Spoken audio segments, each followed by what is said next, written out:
Good evening. These are the Václav Havel European Dialogues on the Havel channel in Brussels, Prague, and Lviv. I'm Michael Zantowski. First of all, let me ask Edita Hrda, the permanent representative of the Czech Republic in the EU, and Pavel Klucký, the ambassador of the Czech Republic in the Kingdom of Belgium, to say a few opening words. Edita, please. Thank you, Michael. Good evening, Excellencies, ladies and gentlemen. It's my great pleasure to welcome you at the Václav Havel European Dialogue Conference, which we organize, as you know, every year, but this time, really the first time online. 8 years ago, we launched this conference series with the aim to stimulate a discussion about the direction and challenges and contemporary Europe, while referring, of course, to the human rights legacy of the Czechoslovak and then later Czech President Václav Havel. The Brussels conference is traditionally organized by first Václav Havel Library, the Czech Embassy in Belgium, the Czech Center in Brussels, and us, the Czech Permanent Representation to the EU. From my perspective, this year's topic is very relevant for each of us and the way we work with media and information in general. We can see the EU neighborhood and we see some imminent examples of restrictive measures against free media and human rights. And let me mention the case of Belarus, for example. Social networks and digital media have become part of our lives, but also a part of international diplomacy. And the easiness to send out information has led to lots of disinformation. Russia and China use targeted disinformation campaigns to spread their influence around the world, the EU included. And this is why the Czech Republic gives its full support to EU Stratcom teams. The quality of information, free media, and tackling disinformation should stay among the EU long-term goals for EU internally, as well as in the EU external relations. In particular, the EU should help its leaders in this regard. Our today's conference will touch upon all of these aspects. The timing is very suitable for 3 reasons. First, just last week, the European Commission adopted the European Democracy Action Plan, where media freedom, media pluralism, and disinformation play a key role. The second reason, of course, is that tomorrow is the 10th of December, the Human Rights Day. And the third reason, indicating the timelines of our debate, is that this year the EU agreed on action plan on human rights and democracy for the years 2020 and 24. So ladies and gentlemen, thank you for being with us today. Enjoy the discussion, and we are looking very much forward to your questions. And now I pass the floor to our ambassador to the Kingdom of Belgium, His Excellency Pavel Klucký. Pavel, the floor is yours. Thank you, Edita.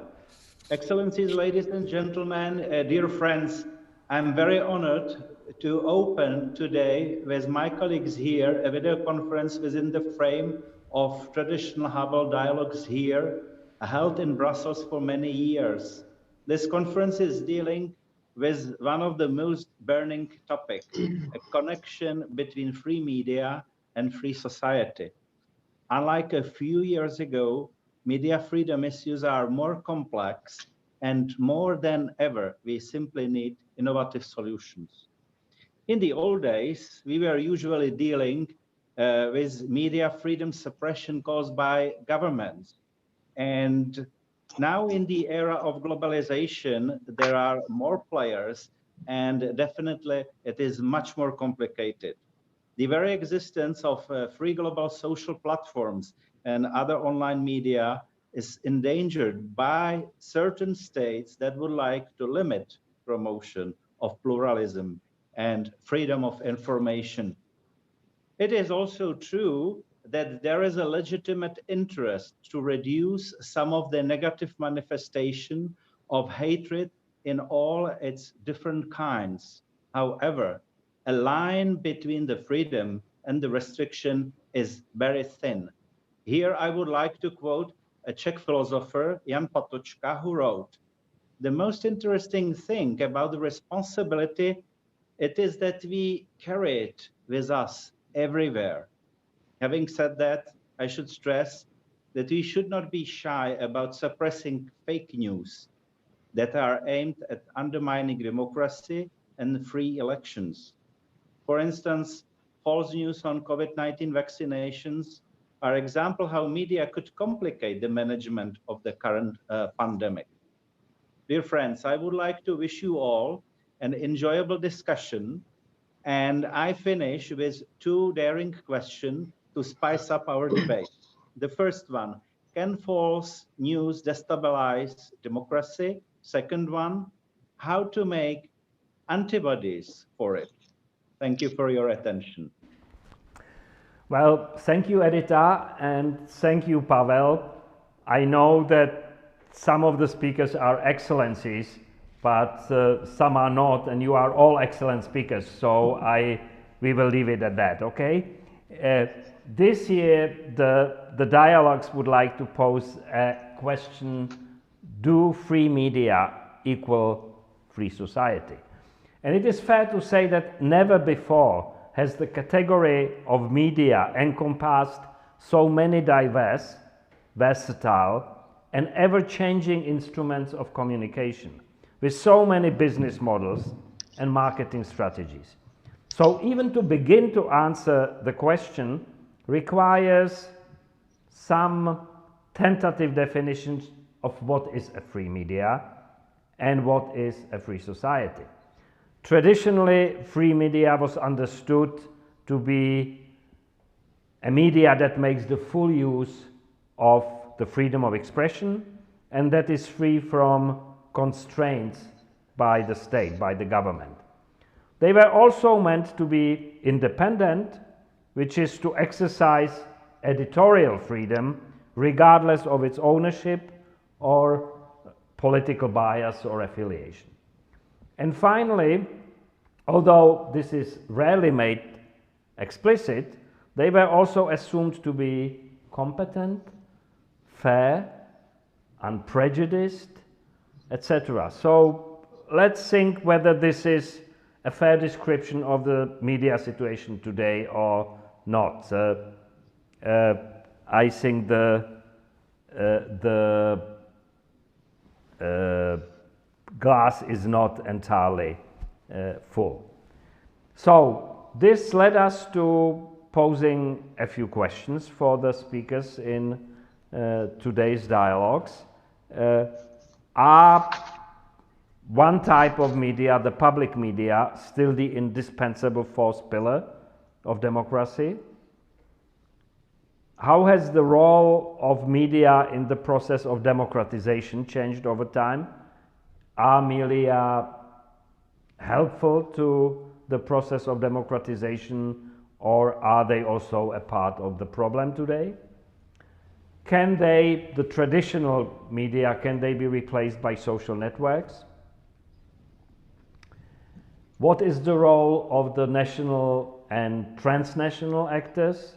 Should they support free media? Should they be involved in the debate on the freedom of media or freedom of the press or not? What about access to information? Is reliable information available to everyone? And are citizens actually interested in obtaining reliable information? And how do we know it's reliable? And finally, these are political questions. How to defend democracy against the threat of misinformation. Ambassador Kluski has already referred to this problem. And since we have the Vice President of the European Commission with us and we are conducting this debate in part in Brussels, how can the EU help? And We have a very topical document to help us with our discussion. As Ambassador Klutsky mentioned, the European Democracy Action Plan was publicized on the 3rd of December, and it explicitly aims for several goals: to promote free and fair elections, strengthen media freedom, and counter disinformation, to tackle the problem of the safety of journalists and present an initiative to protect them from strategic lawsuits against public participation, to overhaul the existing code of practice on disinformation, strengthening requirements for online platforms and introducing vigorous monitoring and oversight, and to counter foreign interference, including new instruments that allow imposing costs on perpetrators. I'm particularly interested to hear about that. So this is about all I have to say, and now we will go to our speakers. They are Věra Jourová, the Vice President of the European Commission for Values and Transparency. Welcome. She deals with democracy, the rule of law, disinformation, and media pluralism, so she's an indispensable part of this debate. We have Yevhen Hilibovsky, a board member of the Ukrainian Public Service Broadcast and one of the leaders of the journalist resistance against censorship in Ukraine. He's speaking to us from Lviv. Welcome, Yevhen. Good evening.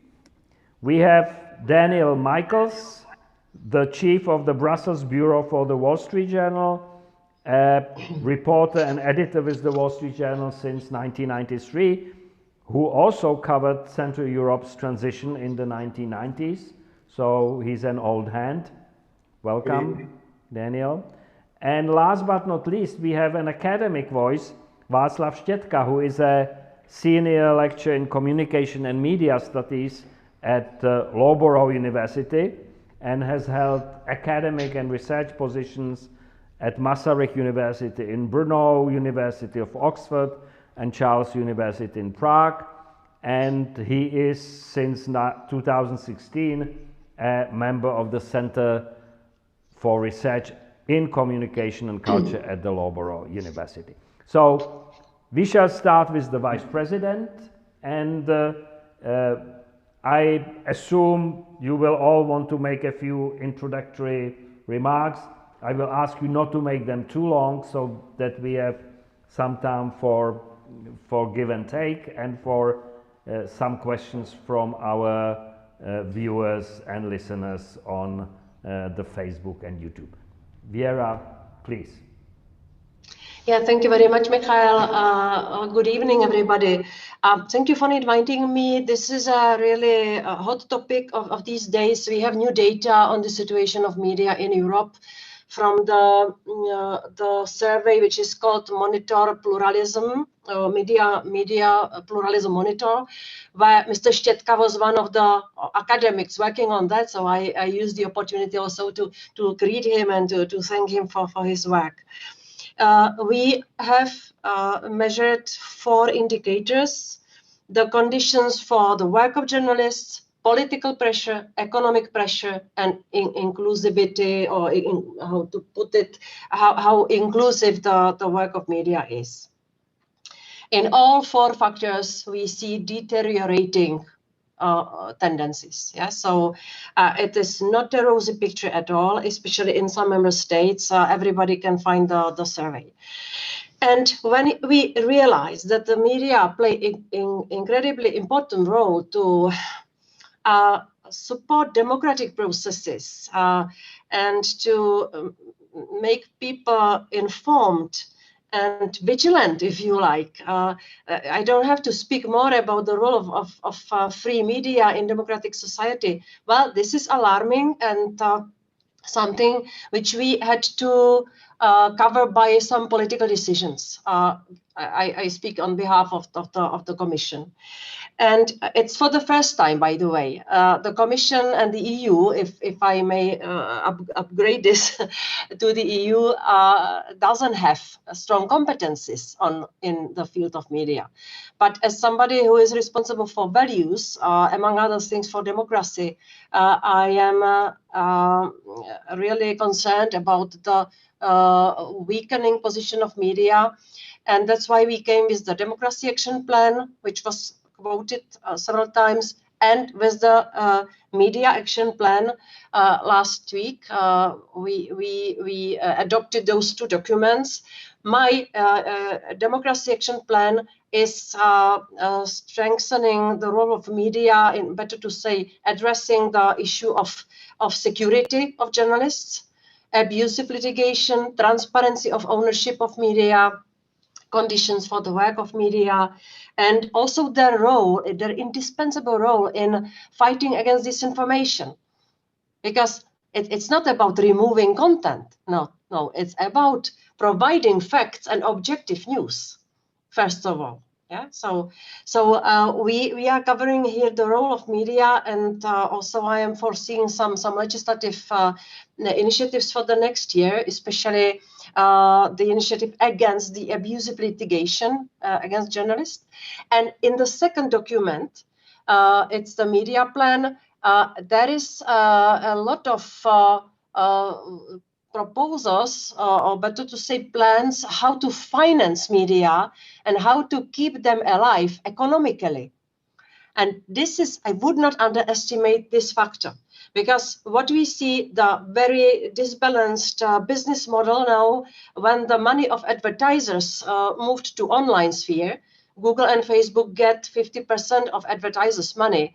And so it is inevitable that there is less money for the media, for the independent media, traditional media, regional, local ones.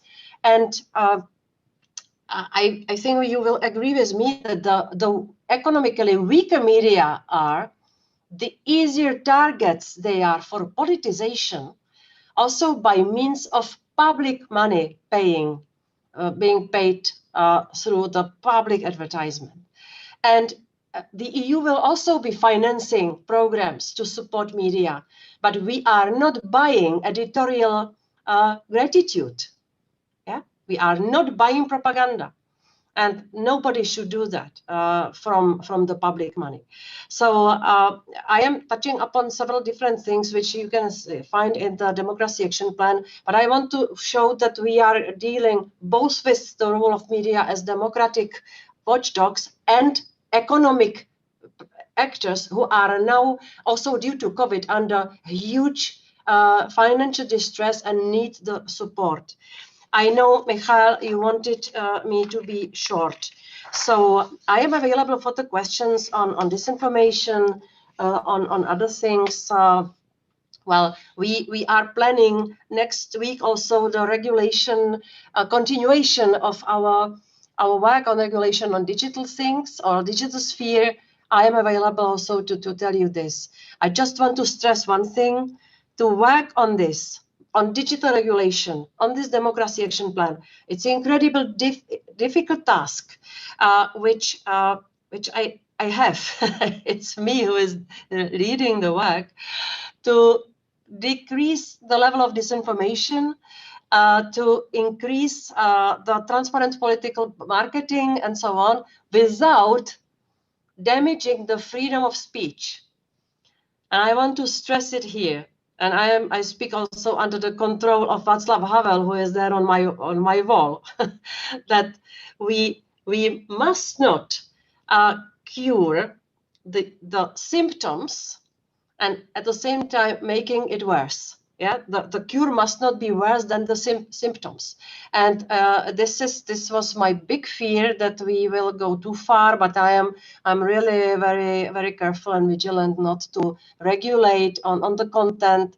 We will push the platforms to remove illegal content, the hate speech, the child pornography and terrorism, but we will not push them to remove disinformation, which is not illegal content, which is harmful content, and we have to do it in other way. We are focusing on the producers of disinformation, on the channels, and on the believers. And here, the role of the media is absolutely crucial, that we need to make a better model so that the believers have a better choice.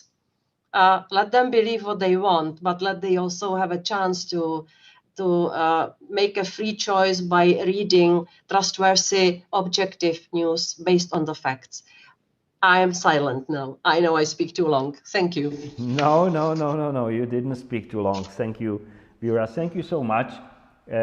Maybe Yevhen will now say he envies our problems in Prague and Brussels. Maybe not. But how do things look from your perspective, Yevhen?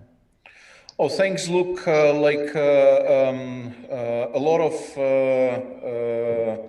very bizarre inputs from our perspective.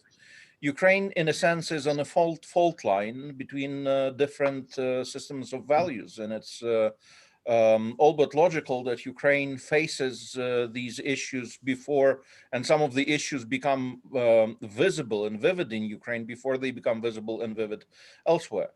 One of the things that we see from the Ukrainian perspective through the Ukrainian optics is that it's not enough to have pluralism.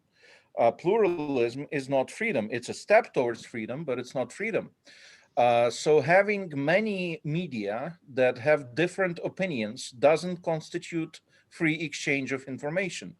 And this is something that I'm afraid we're witnessing in many developed markets and many Western markets, where the mainstream media become incredibly partisan, and as a result, what they offer basically are very conventional positions within the political logic, but they do not step outside the political logic. And in that sense, the question is, who are the media in the end accountable to? Are they accountable to the long-term interest of the reader? Are they accountable to the interest of the stakeholder? Are they accountable to the interest of the political partners? One of the things that we see very clearly in Ukraine, that a lot of media are actually not media.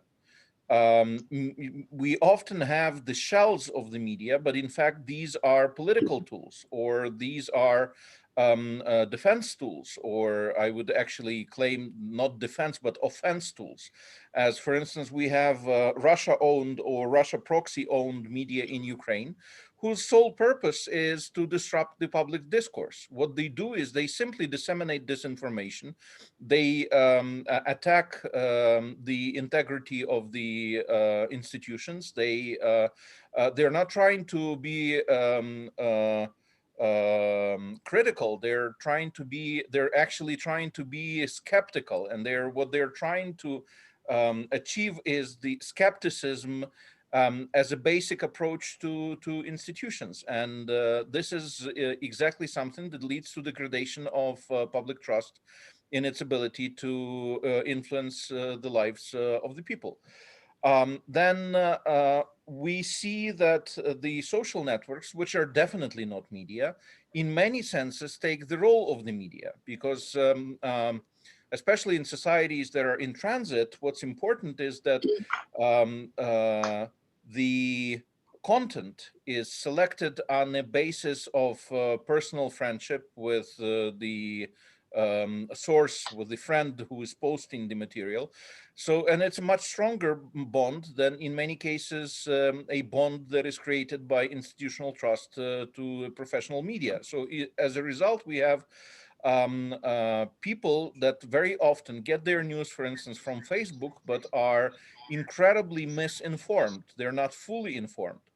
Then another problem that, for instance, we see clearly from Ukraine is that the troll factories can attack through sending thousands of reports, moderator reports to, for instance, Facebook administrator, over absolutely legal and pristine posts or links that are shared, as a result triggering automatic deletion or automatic suspension on behalf of the social network.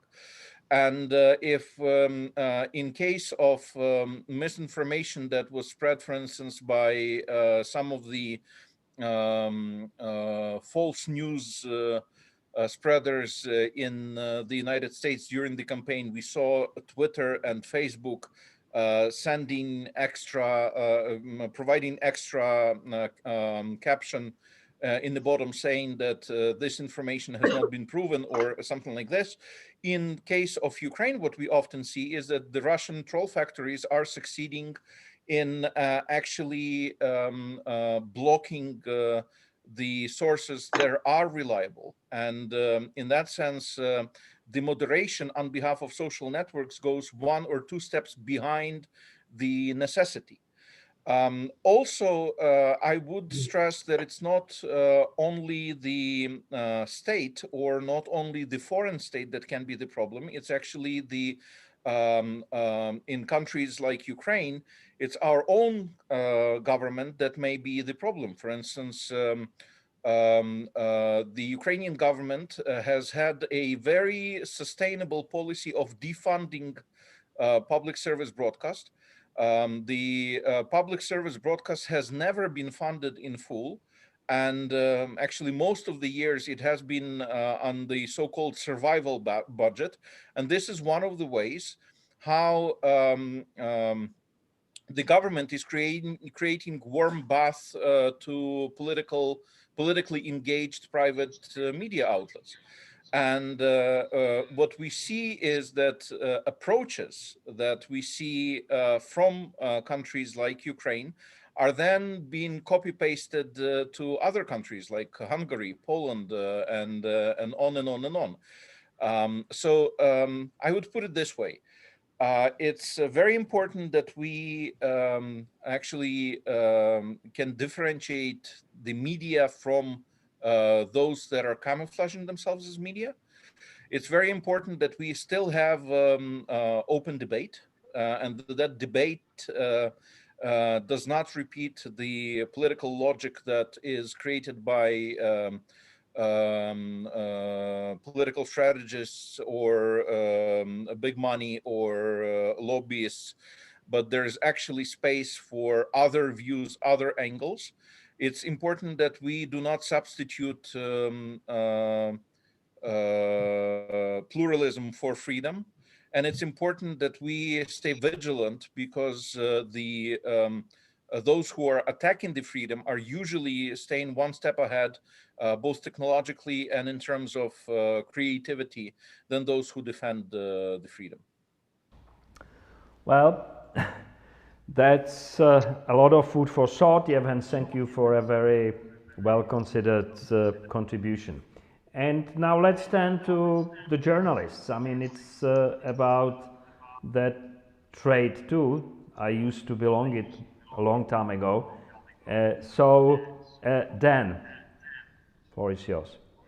Well, thank you very much. It's an honor to be here.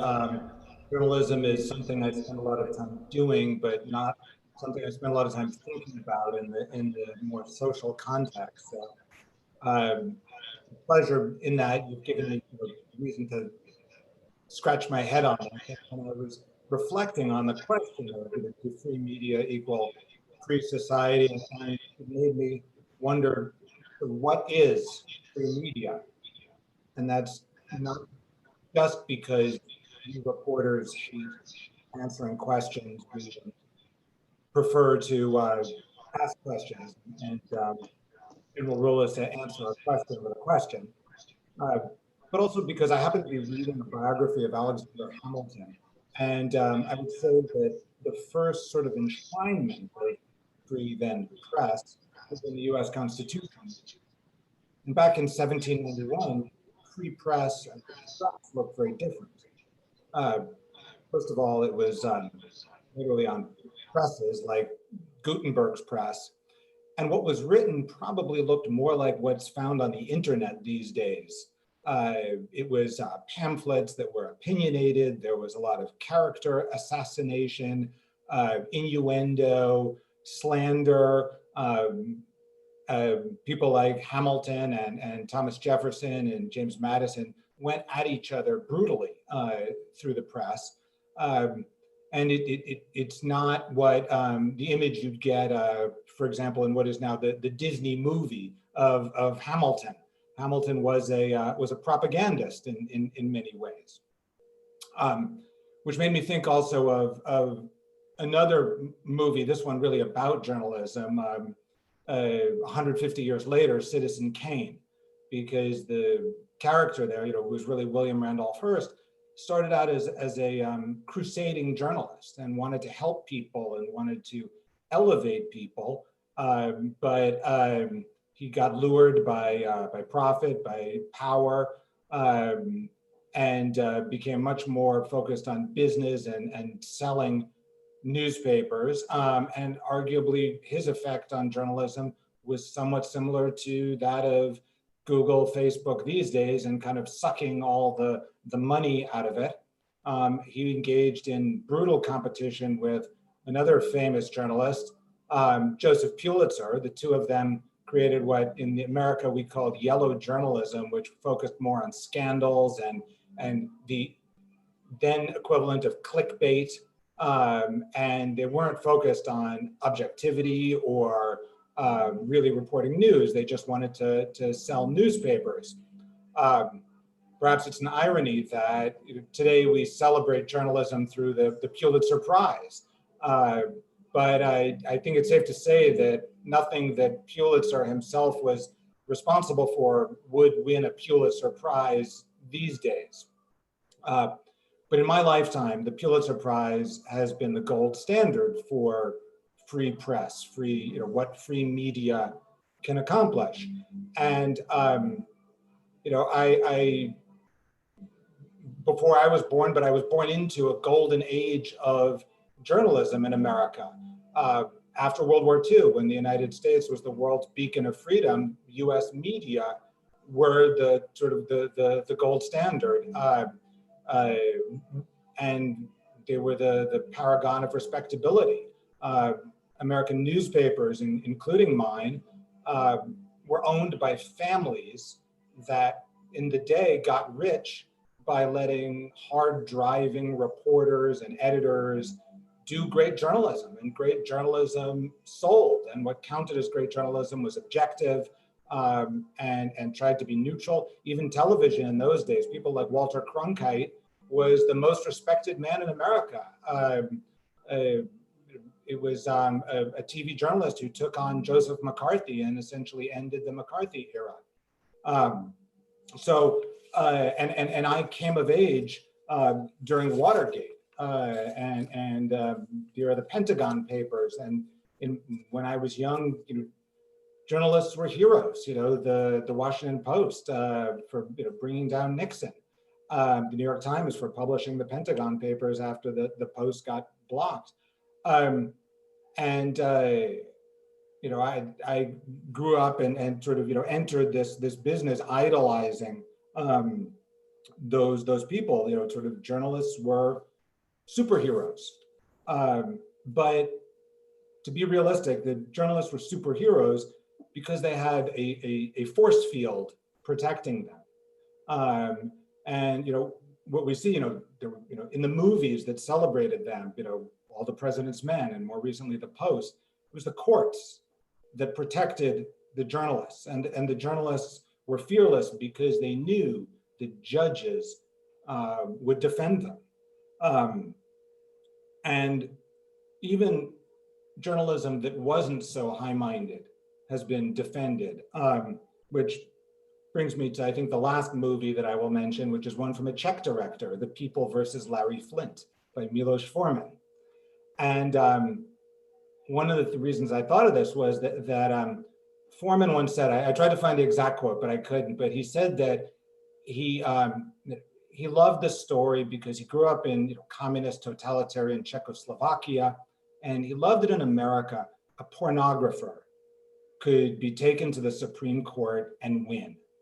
defending the right of free speech.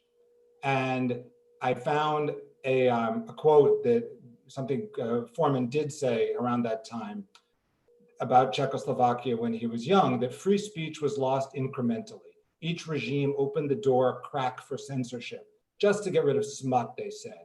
It never stays just a little bit. And soon the freedom is gone.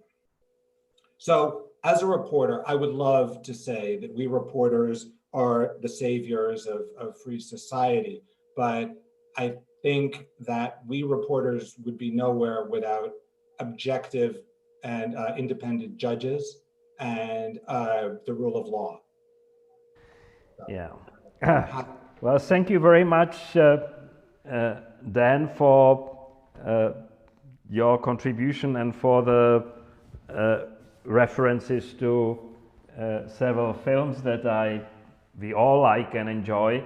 And you've also made a little a little remark that connects this dialogue actually full circle. When People vs. Larry Flynt premiered in Prague, Miloš Forman brought Flynt to Prague and wanted him to meet Václav Havel, and some of the Havel's advisors saw this was not respectable enough to warrant a meeting with the president, but in the end Havel said, sure, I'm going to meet Larry Flynt, and he did. So, and now we move to the detached perspective of the academia. I mean, Václav, is the trust in the media in crisis? Is the crisis real? Is it deepening? What's your take on this? Well, good evening, everyone, and thanks first of all for the invitation. It's a real honor to be here in such a distinguished company. I will build my way towards the trust, but let me first address the key, the title question of this evening's debate: do free media equal free society? And I just want to bring my short answer. I think free media, independent media, are certainly one of the necessary conditions for free society, even if it's hardly a condition that is sufficient in itself.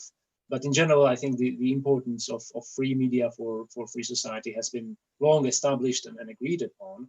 However, as many philosophers and thinkers have repeatedly emphasized, and actually Jan Patočka has already been mentioned tonight, with freedom comes responsibility. And this is especially relevant for news media. In other words, it is often argued that in order to protect and preserve free society, we don't need just free media, but we need the media to be socially responsible as well. And more specifically, we need responsible and quality journalism as a profession practiced in the public interest and actively defending freedom and democracy.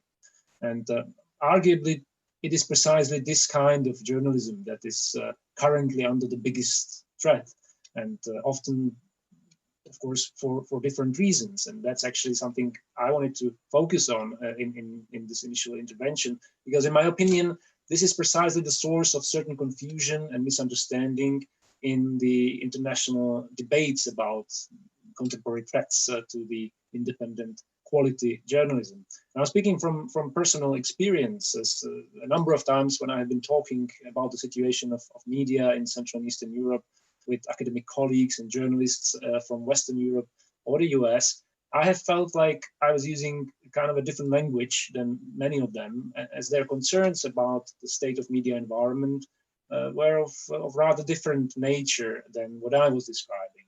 And I think this also explains some differences in the issue of media trust that we are observing across Europe and around the world. There's plenty of discussion about the ailing and declining media trust, but very often these debates tend to be kind of superficial and do not take into account the profound differences among particular countries when it comes to the actual levels of independence of the media within them, because it is arguably different when people say they don't trust the media because they are actually not independent. They are government controlled, they are channels or platforms for government propaganda, as opposed to many other reasons that people can have, including, of course, the fact that they feel like the media don't really represent their interests. They are too elitist, which is the populist argument, as we know, or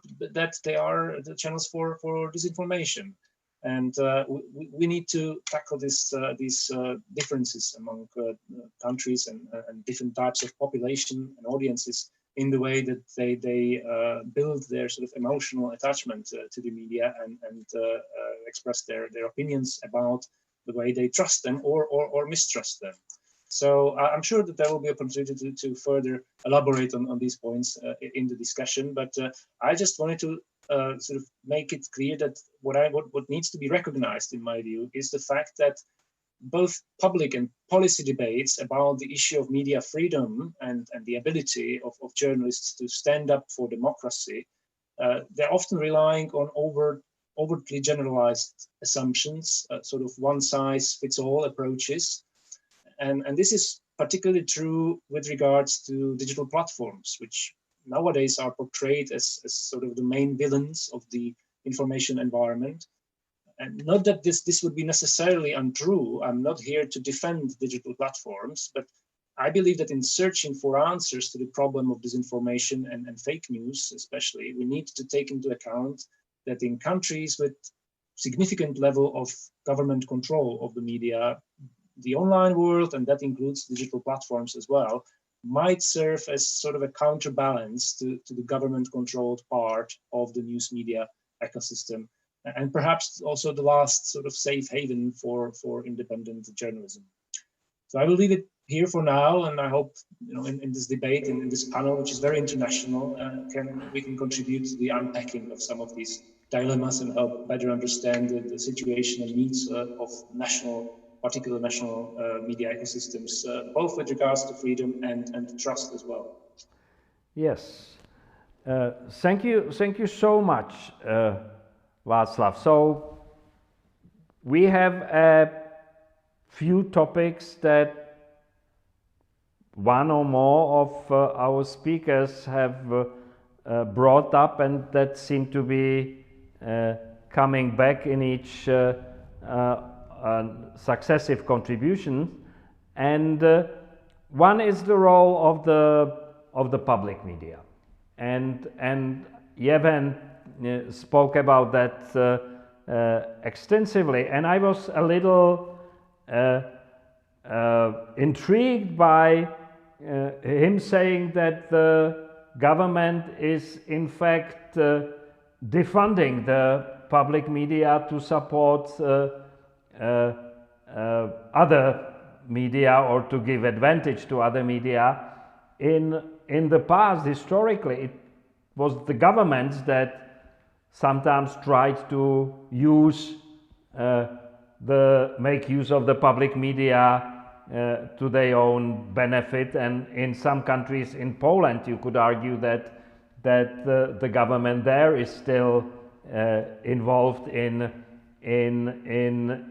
trying to instrumentalize the national television and maybe some other public media. But in the Ukraine, it's obviously quite different, and we back in Prague, we are in the midst of a very controversial debate about how to maintain the role of the public media, public television in particular, and how to keep them at the same time independent of the government. The second question that Dan and others spoke about is the question of stakeholders, of who are the media really responsive to, accountable to, the owners, the public, some higher value. What is the role of journalism in all this, and how the role of journalism is changing? And the third group of remarks centered around the digital sphere or online sphere or the social media, I would maybe argue the point that Yevhen made, that they're not really media. I mean, the dividing line is very thin, and many people who would have in the past spoken on the White House corner are now tweeting on their iPhones and reaching vastly larger audiences than you could ever do at the White House at the Hyde Park corner, and actually we are a case in point. I mean, this is the Václav Havel Library is an NGO. We started this TV channel, online TV channel, a year ago. Are we a medium? Are we not? I believe, you know, it's whether we are or not, the genie is out of the bottle, and you can't really put it back. And in some ways, the social media reflect the democratization of the access to information that is today vastly more democratic than 100 years ago. So for me, the crucial question is the question that Vera raised, and that's the question of accountability or responsibility, as Václav put it. I think the problem with social media is not what they write, because some of them write interesting things, or some people there write interesting things, and some people write rubbish. And the problem is that we find it difficult to differentiate between the people who write rubbish and the people who write interesting things, because we don't, in many cases, we don't even know who the people are, or even if they are people, you know, if they are people or trolls or bots or some kind of artificial intelligence contraption. And this problem is going to become bigger and bigger and bigger. So I was very grateful to Vera when she said that in the Commission she's thinking not about regulating the content, because I believe, I'm a firm believer in the First Amendment freedoms, and I believe this would be a road to hell. But there should be ways. This is an idea that keeps occurring to me again and again. There should be some way how to make people to accept responsibility or accountability for the content they publish, whether in the newspapers or on the social media, etc., etc. And that starts with people identifying themselves. And Václav Havel would be the first to say that without identity there is no responsibility. You know, you have to say who you are, and you have to bear witness for what you believe in, otherwise there's no value in it. So is there, and that's a question for all of you, is there a way we can start recognizing who's who and make some kind of sense of this maddening circus that the social media are at the moment?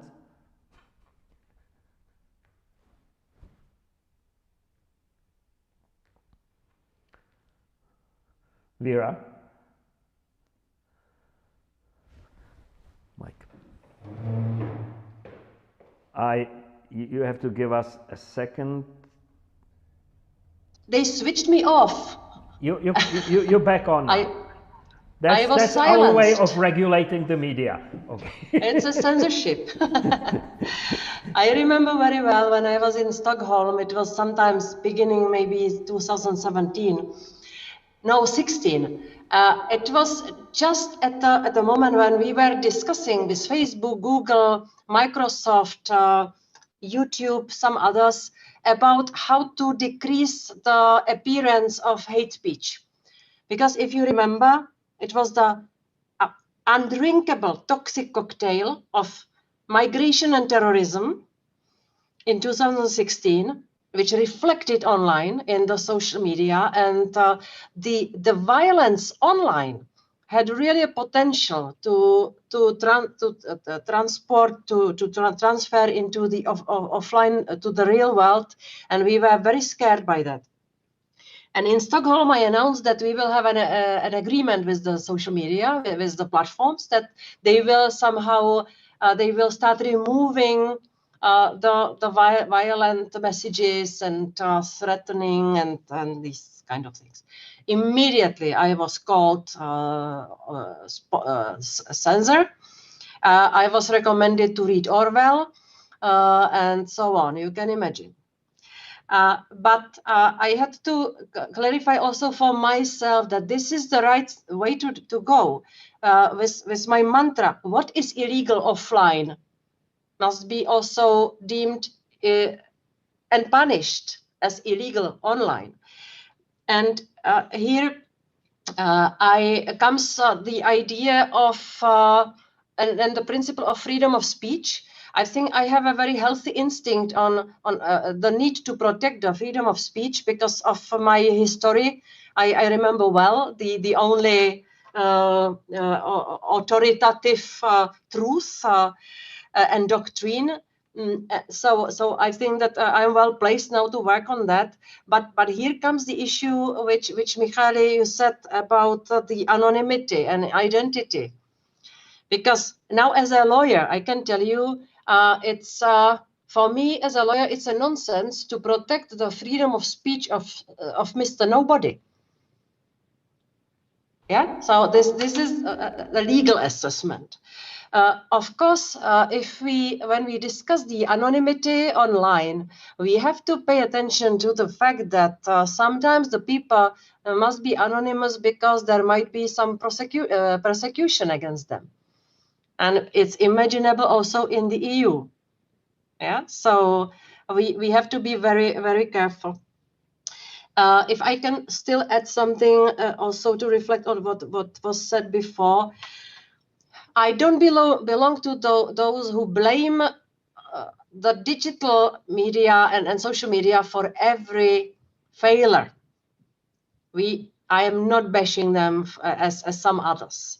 And as Mr. Štětka said, that in the countries where we see that there are no public media, but only state media, where there are no, there is very narrow space for well-functioning independent media because of some cartel which is also writing the things which are favorable to the government, then I have to say I am grateful for having the functioning social media there as the place for normal, quasi-normal democratic discussion.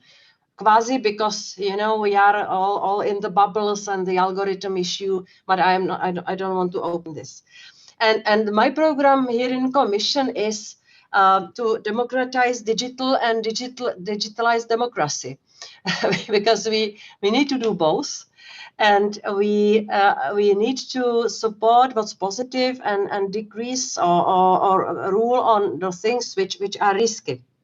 And I think that you will see whether we are going in the right direction, but the moderation of the content, it's a very difficult thing and dangerous thing. I don't want myself to be the commissioner of truth. I don't want any ministry to do that. And I don't want the digital gods, the masters of digital companies. And what we can do as regulators is to order the removal of illegal content. But what if they go further? It's my nightmare. Yeah, because if Mr. Zuckerberg decides that it's politically incorrect to use the words, I don't know, orange squirrel, you will not see orange squirrel anymore. Yeah. So this is something which is really my headache. I don't want them to moderate any public debate. I called it privatization of public debate, which has to come back. And we will really try our best to find the balance so that nobody plays the role of the only authoritative arbiter of the truth. Okay. And coming to Patočka, Jan Patočka, yes, his long life concern about what are the things which are worth suffering. Yeah. Yeah. I think the truth is one of the things. And for me, many journalists coming back to the debate, many journalists are superheroes. Many journalists are courageous people who are worth recognition, but some of them are not heroes for me as well. So this is also about professionalism and integrity. Yeah. Thank you. But no, thank you, Vera. I mean, I think it's important to note that orange squirrels have their own rights, and that Mr. Zuckerberg and others should be also aware of that. So, who wants to go next? Václav. Mike for Václav? Yeah, okay. Just a short follow-up on what Commissioner Jourova just said. I'm very grateful for her example that she used about the issue of anonymity. That's precisely what I was talking about in my short introduction, the kind of challenge of applying too broad of a brush, developing certain policy measures to tackle a problem, but inadvertently actually contributing to the deepening of the problem or creating another one somewhere else.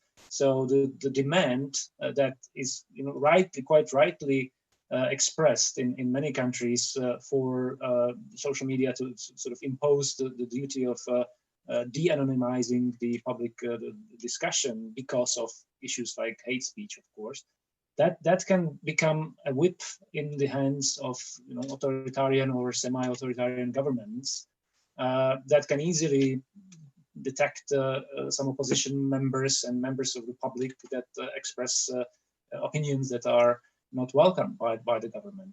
And the same with the decision power of the courts, of the national courts, about the illegal content. That's a very dangerous arena as well, because we of course trust the courts in Germany to make the right decision about what is the illegal content and what is not. Although many Germans would actually dispute even that, but at least we know it's a country where there is a rule of law and the due process. But there are many countries, and again, as Commissioner Jourova said, even in the EU, where we cannot be so sure about that, and where the decision of the courts about what is an illegal content and what Facebook or Google has to remove might very much lead to the silencing of opposition and of the critical discussion. So we need to be very careful there.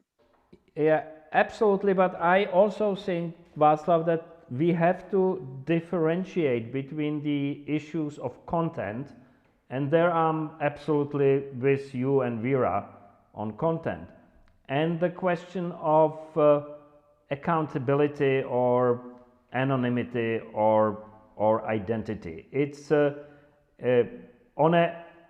the legal point of view, I mean, the defenders of the anonymity on the internet are also invoking the protection of privacy legislation and so on and so on.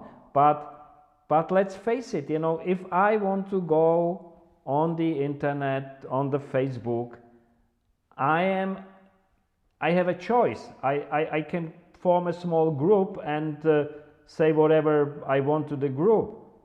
But if I decide to go public, I'm going into public domain, and I'm sorry, I think there's no way around it, because if I don't want to bear the responsibility for what I'm saying, then what is what I'm saying worse? But that's my view. Michael, this is more serious. This is not about responsibility or accountability. This is about criminal legal liability. Yeah, because we speak about crime in many cases. Yeah, so okay, so here the police has a tough task to identify the people, and very often the data is stored somewhere abroad. And it takes 120 days to ask for the evidence, the service provider which is abroad. But sorry, this is from criminal justice field, but just to illustrate that crime has no borders in digital era. Yeah, so that's another aspect. I'm on the liberal side here because, you know, it's a well-known phenomenon that every attack against the freedom of speech starts with pornography. So no, I speak about pornography and terrorism. Terrorism is another fish altogether.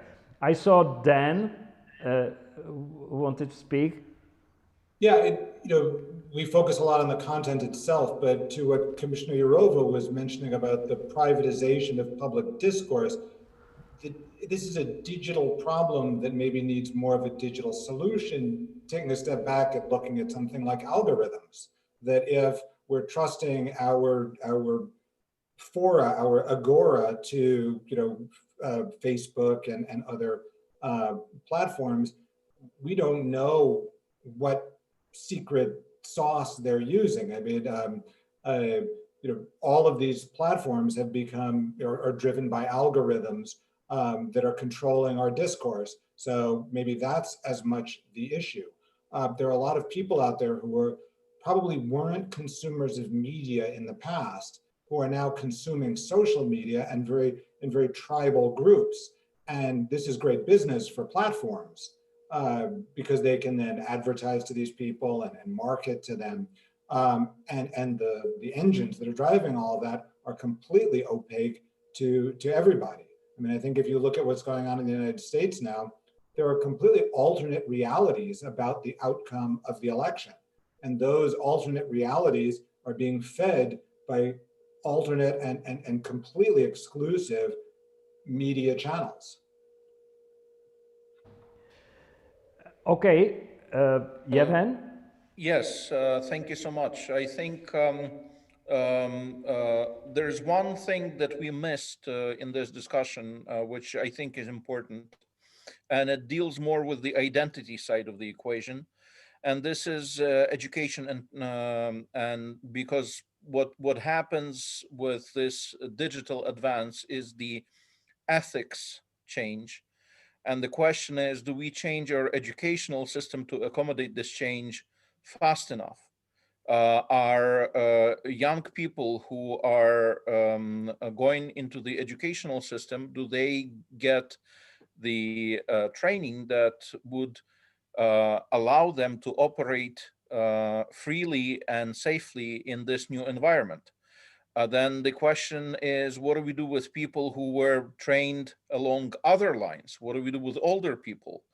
How can they separate for instance, truth and the fake? I have this issue with my parents being online and sometimes being petrified with the information that they read.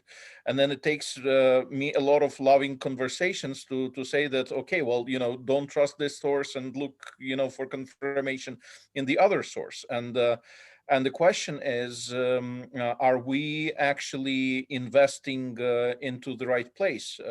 Because in my opinion, if we will try to find a solution at the place where the problem is arising, we're constantly one step behind. I think we should be investing into education. I think we should be investing into better understanding of the broad picture of what kind of society we're moving into. My country has gone through tremendous shock of change from the communist administrative system to free market and democracy. I know how badly it shook even the people who were against the communists, but who never lived under any different rule than the communists. And I understand how difficult it is to adjust. And in this case, I think the adjustment should be for everyone. It's not only that less developed countries should jump in and become versed into the virtues of freedom and democracy as it's present in more developed countries. I think we should narrow down some of the trust assumptions that we have in more developed countries. You know, I'm petrified now. I am petrified when I see, for instance, Russia Today being treated as media in many Western countries. It is not a media, damn it. You know, it's not a media. It shouldn't be extended the courtesy of being media, you know. And when we are not calling a spade, when we are actually extending the courtesies that we shouldn't be extending, we're poisoning ourselves. Now, a small remark as to defunding and of the public service broadcast. Let me explain this thing. I think this is also an important thing. The reason why political elites in Ukraine are defunding public service broadcast is because they do not feel that they have control over it. And the reason why they do not have control over it is because, unlike in most European countries, where the supervisory boards are being formed by the politicians or actually have politicians serving on the supervisory boards, in Ukraine, the majority of the supervisory board is formed by the civil society. And basically what happens is informal representation of the society is more vivid, is more vocal, and is more accountable than the formal representation through the democratic process. And I think in many cases, what the political elites would like to see for themselves, for their own benefit, is exactly the Polish story, is the story of the public service broadcast being subordinated to the political will of the ruling elite. And in some cases, they would admit it. In some cases, it would be kind of secret wish that cannot be fulfilled. But when we're talking about real independence, we very often in Ukraine see that when you make one step further than the traditional European solution for independence, and when you can actually achieve this independence, then you're faced with a wall of unanimous unwillingness of the political elites to concede and to accept that they do not have authoritative control over, for instance, public service broadcast, that many of them deem that it's their channel. They should be the ones being there. They should be the ones making editorial decisions there. And I think this is very dangerous. Yes, Yevhen, let me assure you, I think we understand. This sounds more familiar than you may think. All right, we are drawing to a close here. I mean, the time runs incredibly fast.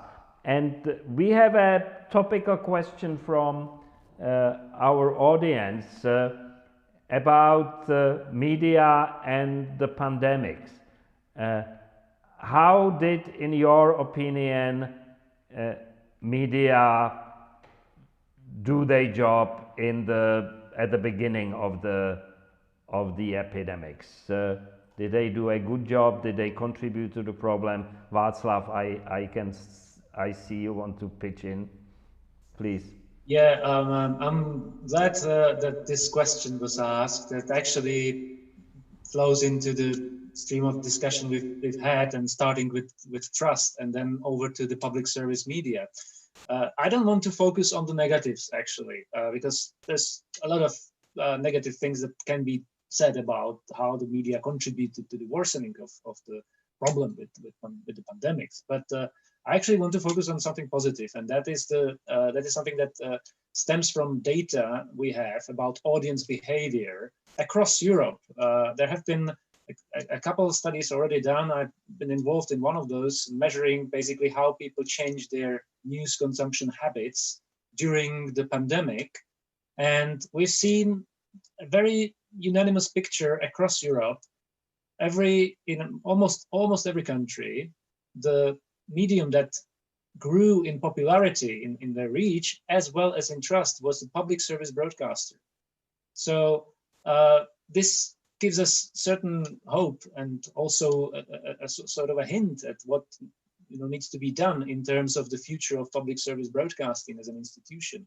So obviously there was an argument for protecting and preserving the role of independent public service broadcasting even before the pandemic. But the pandemic made it even more plausible and topical because it significantly reinforced the need of people to be able to access trustworthy information. So this is something that I find kind of interesting and optimistic in a way, because it's just cemented the unique role of public service broadcaster as the kind of social institution that people turn to when they are facing a crisis of such a scale and scope as the pandemic. And obviously that was the truth for Czech television as well. We don't know how long this effect will last, of course, but many public service broadcasters have benefited from that. Well, in the United States, there's no real public media system except for the PBS and the National Public Radio. So how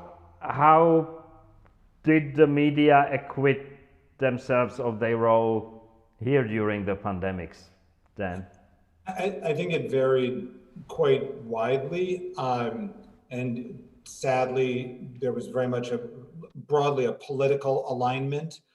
So President Trump's position on the pandemic is well known, and the media that support him took his position. There were politicians like Andrew Cuomo in New York who took an opposite position, and you saw that polarization. I think the major media in the U.S. Tried to be very responsible and present objective, factual information and information as it emerged. I can say that our readership has gone up significantly during the pandemic because people want reliable, factual information on which to make their decisions. I think our biggest competitors, like the New York Times and the Washington Post, have also done very well. And most of the TV news stations. I think some of the spin varies. For the most part, with a few exceptions, I think the effort of the main media have been to inform and help the public. Of course, there were those who were doing different things. Thank you. Well, unfortunately, I think this is all we had the time for. We did not expect to resolve the question whether the free media make a free society. I think we all tend towards a conclusion that free media are necessary but not probably sufficient prerequisite for a free society. It takes more than just the media. First and foremost, it takes all of us. So thank you very much to participate in this debate. Dan Michaels, Yevhen Hilibovitsky, Václav Štětka, and Věra Jourová. Thank you. These are the Václav Havel European Dialogues on the Havel channel from Brussels, Prague, and Lviv, and I'm Michael Zantovský. Good night. Thank you very much. Zdravím domů. Ahoj. A děkuji za pozvání.